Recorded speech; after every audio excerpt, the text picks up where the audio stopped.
Okay everyone, today we're going to be flying into Madeira.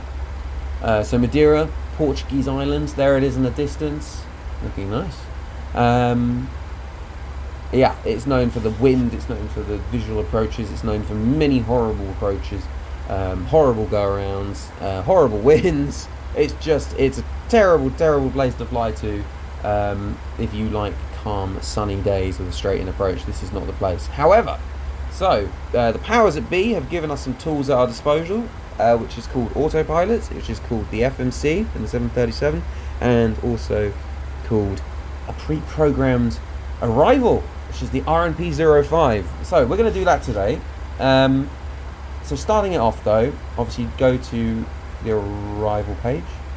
I won't select it because it's all pre-selected, so we're going to do the arrival first. It's going to be called the EKNOT 1 Papa, which is there.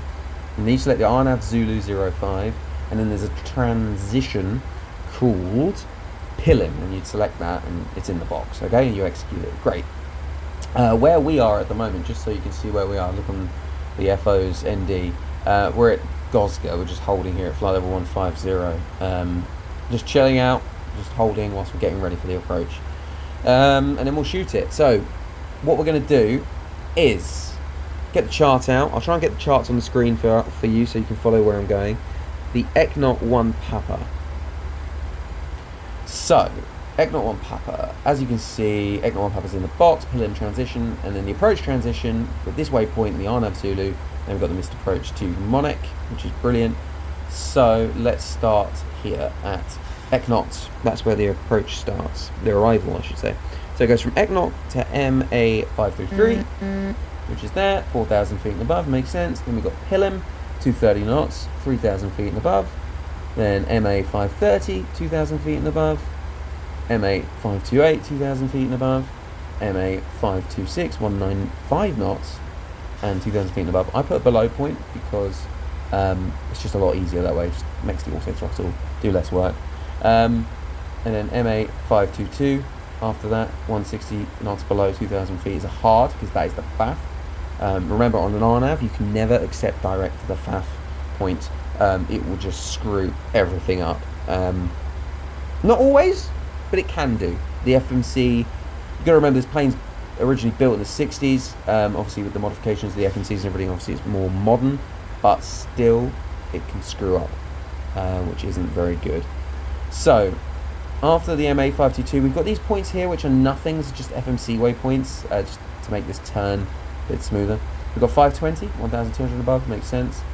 MA504, 890 and above, that makes sense as well, according to the chart, and MA502, which is 390 and above, and then we've got the runway point. Okay, minimas wise, for the runway, we're looking at 520, you'd add 40, so 560, which is set here. You use this button up here. I'll see if the menu disappears. And then we've got the missed approach if we need to do it. So straight ahead MA550, and then it's going to be a slight right turn following this like DME arc type scenario, but it's not, it's an Rnav arc. Again, RF point, ignore them, they're not actually on the chart, but they're coded in with the FMC just to tidy up the turn here for us. We've got MA552, 210 knots, that makes sense. Again, ignoring these waypoints here. Carrying on, there's a lot of them, to MA554, and then after that it's Monek, 230 knots, 3,000 feet and above. That's the missed approach altitude, 3,000 feet and above, so we'll set 3,000. It's over the sea, in the MSA for that area, is fine. And obviously away from terrain, so it's great. Yeah, and there's a hold, but I'm not going to go into hold. So, the RNP is not an easy manoeuvre to do, not to learn anyway, but once you've done it many, many, many times, it's simple enough. I've actually never done this one before, so this is going to be a first for me, first for you, first together, which is nice. Terrain, big factor here, obviously it's the biggest threat. Terrain, we'll have terrain selected on the first officer's side. I'm going to have it on mine because the weather radar doesn't really work on this Pmdg. It says it's in op. I think I need to download an add-on or something. And also, sometimes the terrain, if there's lots of it, the screen becomes cluttered, so I'm just going to not use it really on my side at all. We might get a spurious warning. Now, terrain inhibit, normally I'd flick this. It doesn't work to inhibit it. It just comes up anyway. I don't mind it. It might get annoying. As long as we're on the magenta track and we're in VNAV and we're in VNAV path here, and everything's looking good, we're going to be visual. If we get the terrain warning, obviously in real life you do the terrain escape maneuver. Here we're not going to bother. We're just going to carry on with the approach. We're just going to ignore the warning in this case because it's spurious. There's no point in doing it. So modes and selections today, what we're going to use, we're going to be using Lnav, we're going to be using Vnav, we're going to be using speed intervent to control the speed as we come down on the final base turn to final approach. Okay, we're going to be using the altitude selector. The courses absolutely have zero use. This is for VORs, it's for localizers. It's not for anything else. It doesn't work on an Rnav. I mean, it's a good reminder, but that's about it really. It's a good habit to have to set it. What else do we need to do? We need to set the landing elevation. So landing elevation, aerodrome elevation is 191, so we'll set 200 feet above here, where it's currently 15,000, so that's fine. The minimas are done. The FMC's pre-programmed. If you look on progress page 4, we've got RNP 0.3. It wants 0.1. Now, when we get close to the ground, we should be 0.1. We will monitor this as we go. But as you can see, the actual RNP is 0.06 anyway, so that's fine. The glide angle is 3 degrees. That's what I've got on the chart as well, which is fine. You should be able to see it here somewhere. There it is, glide path 3 degrees. It's not a glide path, it's a path, it's a vertical path. And you wouldn't be able to glide it anyway if the engine's cut out. So that's not very good. So, that's what we're going to be doing. Auto brake wise, we'll set 3. It's not the longest runway in the world. We've got 2,500 meters, just shorter, 45 meters wide, that's fine. So we use auto brake 3. We'll go second detent on the reverses, or maybe maximum, depending on how well I fiddle with them. And obviously the auto brake will be, speed brake will be armed as well. Okay, so a quick recap about all of this, what you need to do to set it up. Obviously the FMC is all planned. What else to help us descent wise? So what I'll do is I'll put 250 knots below flight level 100 as well. Okay. Forecast page, transition level, altitude 5,000. So what I'll do is I'll put 7.5 because I've set the QNH today at 1005. So the QNH really helps here. It really helps with the vertical path. So I'll put that in the box. And also the ISA deviation. So pretty much sea level, the airport's at sea level, okay? ISA's 15 degrees Celsius. Today the temperature is going to be 18 degrees Celsius, so the deviation will be plus 3 degrees. Again, this really helps with the descent VNAV path planning and following of the automatic. So I'll put 3 degrees in there. That's executed. Great. Now, there's zero wind all around. As you can see, there's no wind. Okay, there's no wind on the ground. I'll put clear conditions, so we're not setting any winds. That also helps. Okay, so we'll leave that be. So the descent part's done. The routing is done. It's all in the box. Fixed rings are all in here, 4 and 10 miles for runway 05. That's correct. You could put an MSA ring of 25 miles around what the MSA is based off, which is PILIM. But there's no point on this one because, again, we're in the simulator, guys. So it's not a big deal.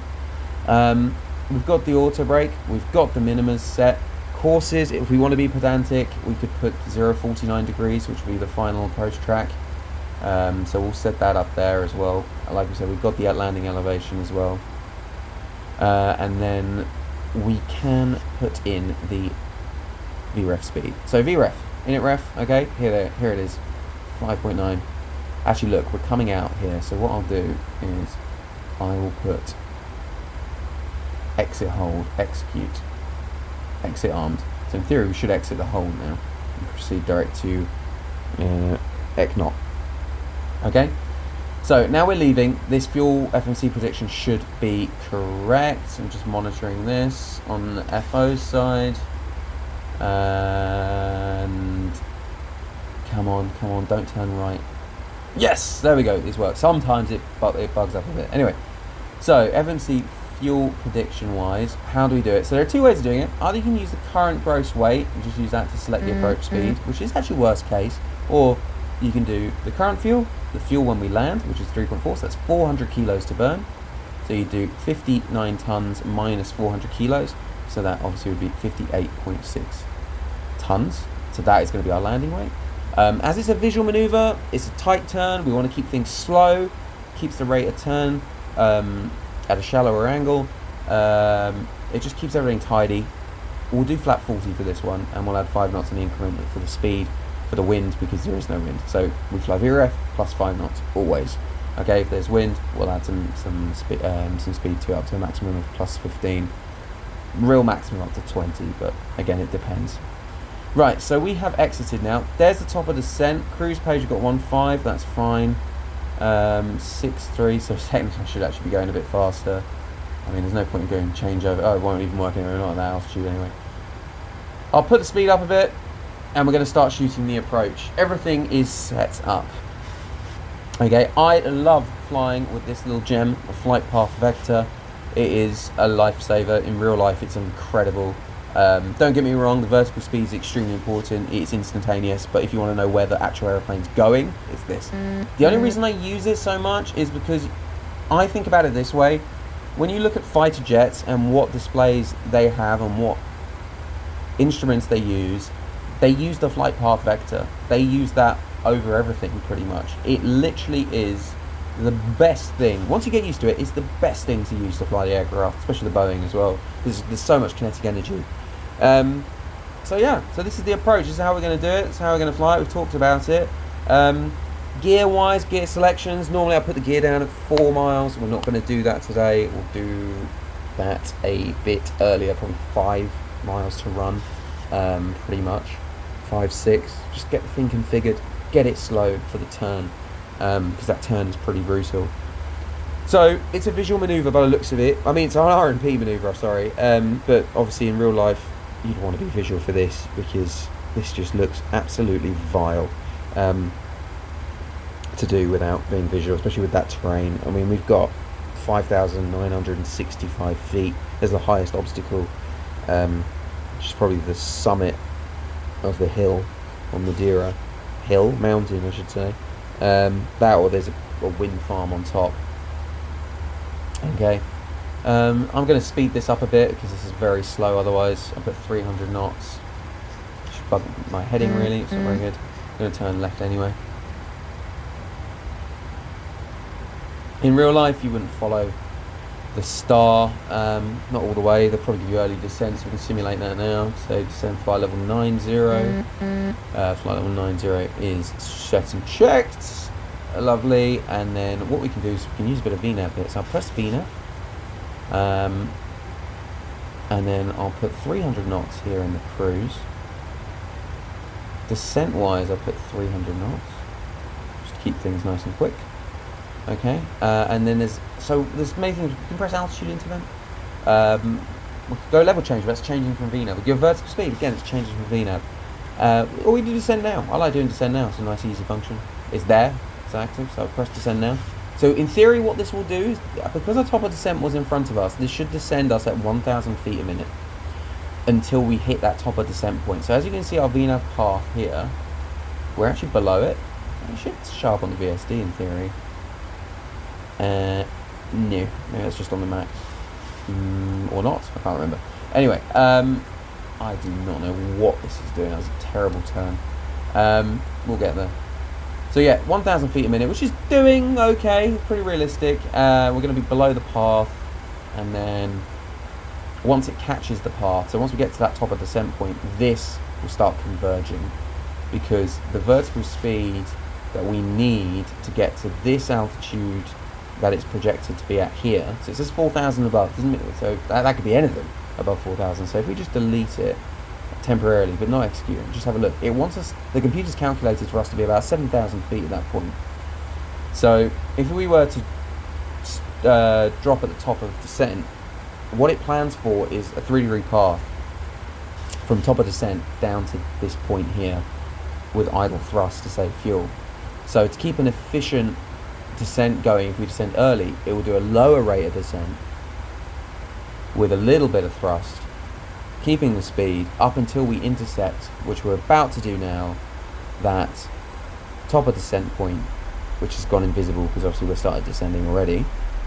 The FMA will go into retard, the thrust levers will close, and we will now descend at idle thrust, that 3-degree path, capturing this, and we'll fly down, all the way down. Okay? That's how that works. So I'll put the VSD on the FO side. So really, in theory, you put the seatbelts on a little bit earlier. So I put the seatbelts on for the cabin crew. and we're going to get busy, so we could do our 10,000 feet checks. The fuel's looking okay, it's all balanced, nothing in the centre, the total quantity is okay. 4 pumps are on. Light wise, we can put some lights on.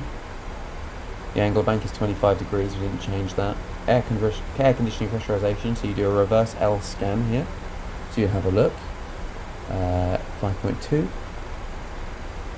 That's fine, it's not even descending. This actually doesn't look very correct, but fair enough. Yeah, I mean, we should have some cabin altitude, but that's fine. 5.2, and that's all set nicely. Packs are in auto, 200 bleeds are on, AP bleeds off, that's in auto, resets are on, trims on. Heating we don't care about because it's a simulator. Passenger seatbelt signs are on. We get a little recall check. Nothing's going on. And we're done.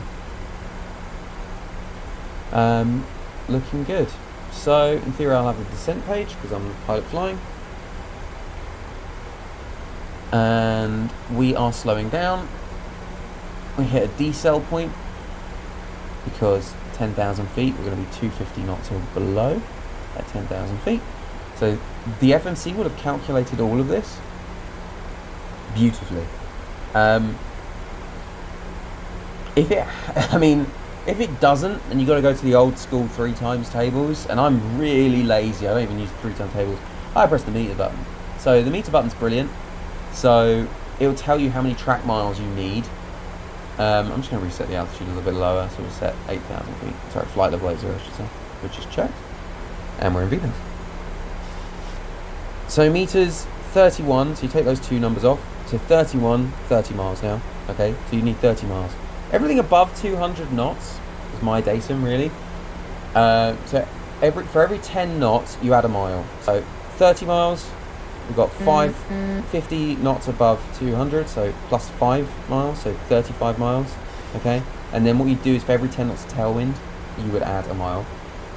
Excuse me, and obviously you subtract the elevation of the airfield, but it's sea level. So in theory right now we'd need 29 plus 5, so 34 miles we would need of track to actually get down. We've got 39, which is perfect. So the arrival works nicely. If we did a shortcut, we've only got about 20 miles, really, if we went to 5-6 mile point. Not ideal.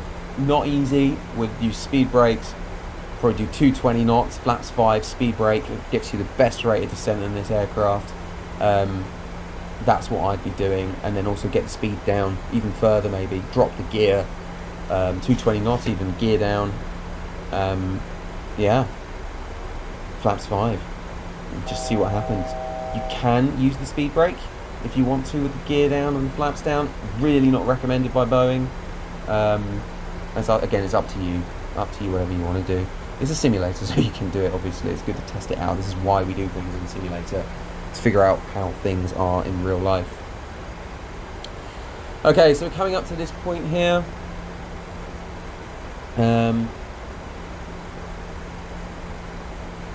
MA533.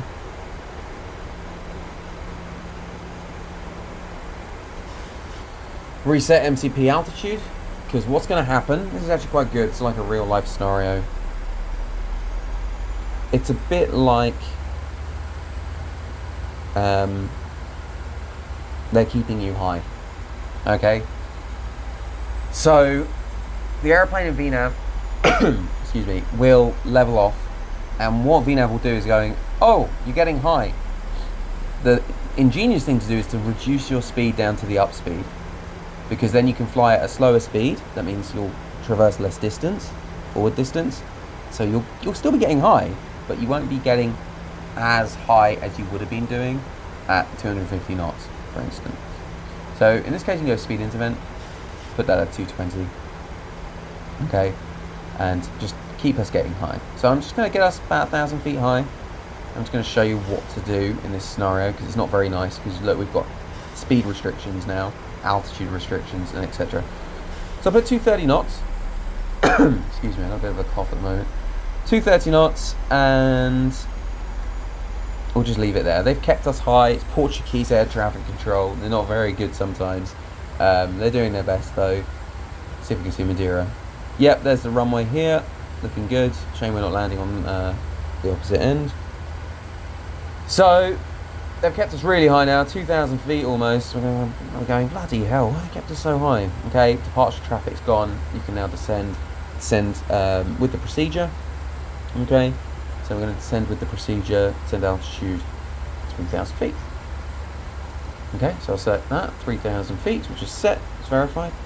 With VNAV speed, so it will descend for us in theory. It's not doing it though, so I'll go level change at this point. 230, keeping that speed. Speed breaks out. That's as much as you can do. Thrust idle, speed breaks out, and I'm heading on down. Trying to catch that path. Again, not much manoeuvre room here because of the speed restriction.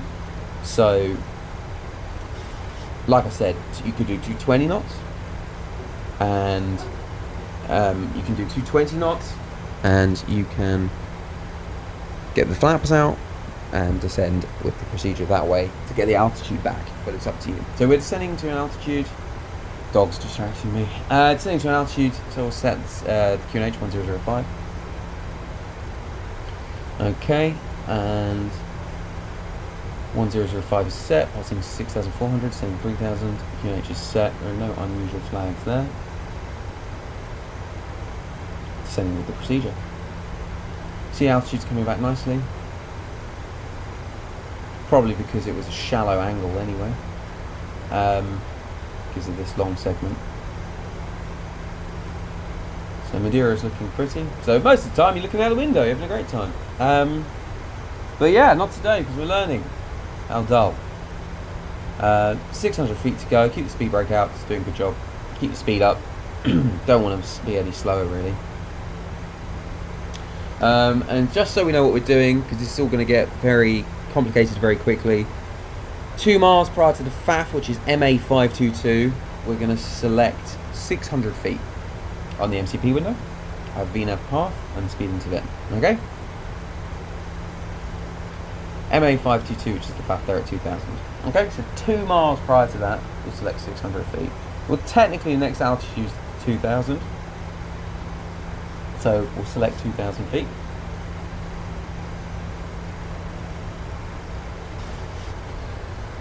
So 2,000 feet set. Altitude's coming back. Let's say we've been cleared to land early, put the lights on.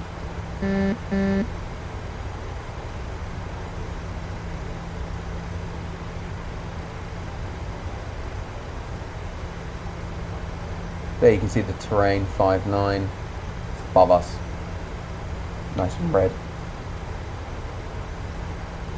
Now we're going below the path, get the speed breakaway, back to VNAV. Speed intervent, back to 230 knots.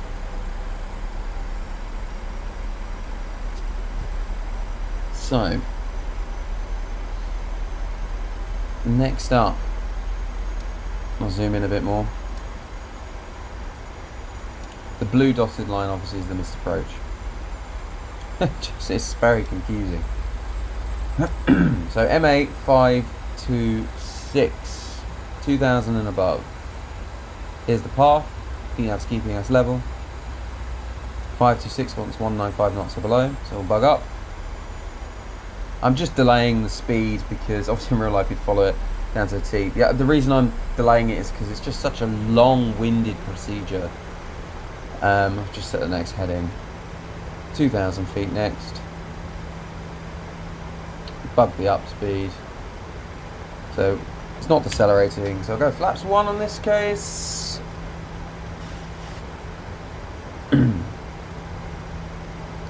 Bug the 1 speed.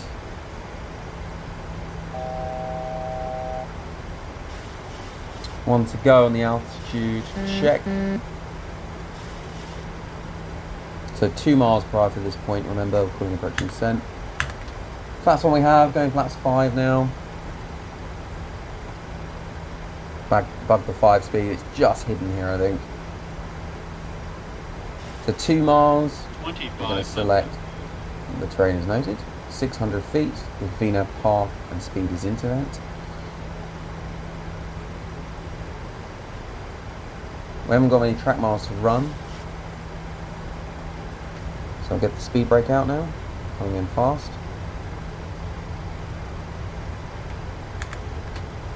Get flaps 10 out as well.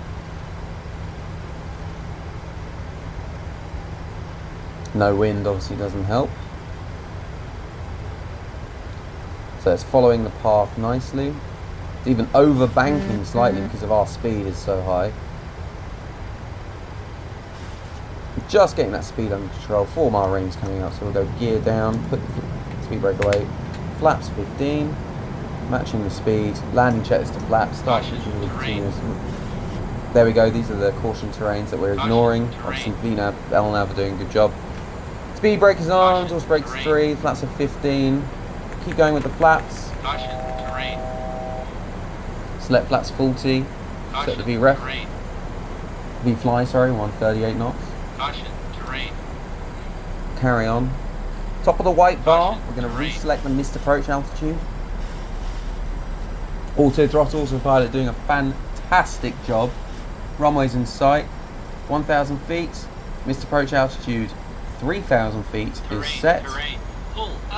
Ignoring the terrain warnings, again, spurious. We're seeing how well this is doing. Leaving the automatics in. 1,000 checked. Flight director is going to turn us right now. There's the runway threshold. 3 whites. Not too bad. Terrain warning going mad. Terrain inhibit. See if that works. There we go. It has worked. Again, automatics are doing a fabulous job. 2 reds, 2 whites. The VNAV path that we calculated with the ISO deviation, the speeds and the QNH is doing really, really good. I'll put the final approach track here, 049 degrees. Plus 100's checked. Autopilot minimum use height's about 160 feet, so I'm leaving it in 160 feet. Let it do all the hard work for us. We don't need to do anything. 63% is on the power. We're looking good. It's turning us right. 3 whites, not awful. It's doing okay. We're getting close now. Disconnecting.